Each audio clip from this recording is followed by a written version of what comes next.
Myself Rajkumar Singh.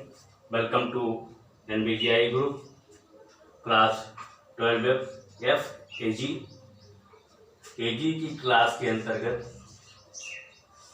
आज हम आपको अर्थशास्त्र की विषय सामग्री सेकंड लेसन का अभ्यास करवाएंगे। इसमें टॉपिक जो है वो अर्थशास्त्र की विषय सामग्री है, या उसको हम कह सकते हैं अर्थशास्त्र के विषय सामग्री के साथ साथ अर्थशास्त्र के विभाग।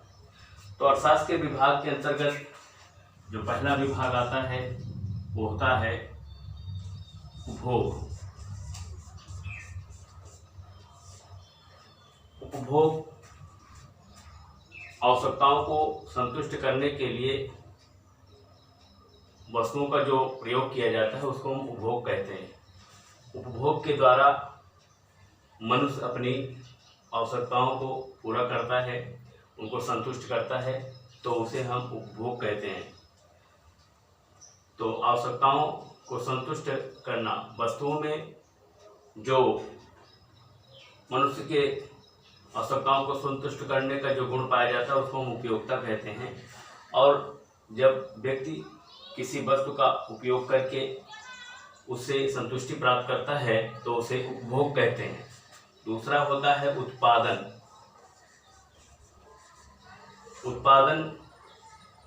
उत्पादन का आशय होता है वस्तुओं में आर्थिक उपयोगिता का सृजन करना उत्पादन कहलाता है, या दूसरे तरीके से कह सकते हैं वस्तुओं के मूल्यों में वृद्धि करना उत्पादन कहलाता है। मतलब कहने का उत्पादन का अर्थ होता है कि किसी भी वस्तु में भौतिक या रासायनिक परिवर्तन करके या समयानुसार किसी भी प्रकार से यदि उसके उपयोगिता में वृद्धि की जाती है तो उसे हम उत्पादन कहते हैं। उसके बाद तीसरा है विनिमय।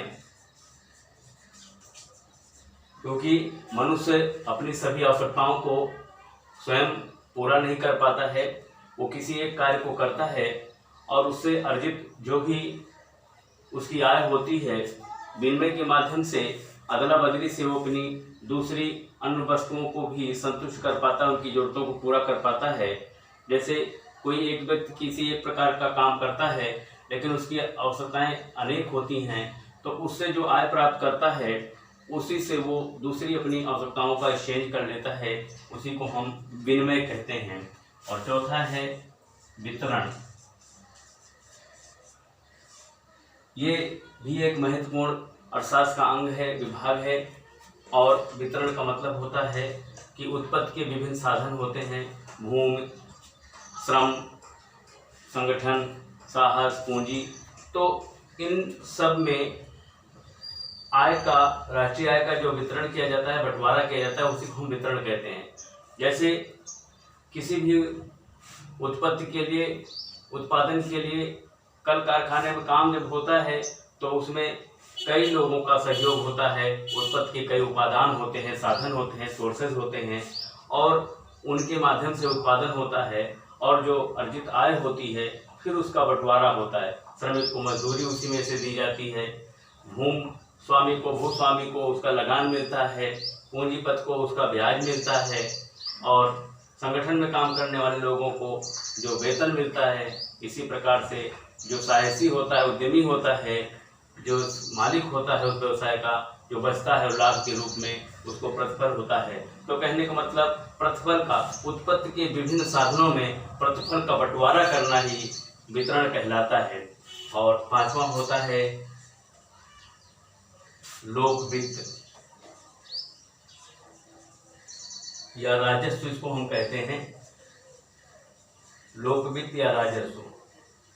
तो यहाँ पर जैसे सामान्य लोगों के घर का आय व्यय का बजट होता है, सरकार भी इसी प्रकार से आय व्यय का बजट बनाती है, और इसी प्रकार से उसको हम लोक वित्त के अंतर्गत लाते हैं। लोक वित्त में सरकार के विभिन्न प्रकार के खर्चे जो भी होते हैं उसके बाद में वो व्यय का बजट बनाती है। तो यहाँ पर हमारे आपके बजट और सरकार के अंतर होता है। हम आप आय के अनुसार बजट बनाते हैं, लेकिन सरकार व्यय कहाँ कहाँ पर करना है, कितना खर्चा करना है विभिन्न योजनाओं पर, उसके हिसाब से वो आय के सोर्सेस तलाशती है और विभिन्न प्रकार के टैक्स लगा करके वो आय प्राप्त करती है और जिनसे डेवलप देश का विकास किया जाता है। उसका अध्ययन जो होता है लोक वित्त के अंतर्गत किया जाता है। तो आज हम अर्थशास्त्र की विषय सामग्री या विभाग के विषय में आपको बताए हैं कि 5 विभाग होते हैं: उपभोग, उत्पादन, विनिमय, वितरण और राजस्व या लोक वित्त। इसके अंतर्गत ही अर्थशास्त्र पूरा अध्ययन इसी के अंतर्गत किया जाता है। Thank you very much.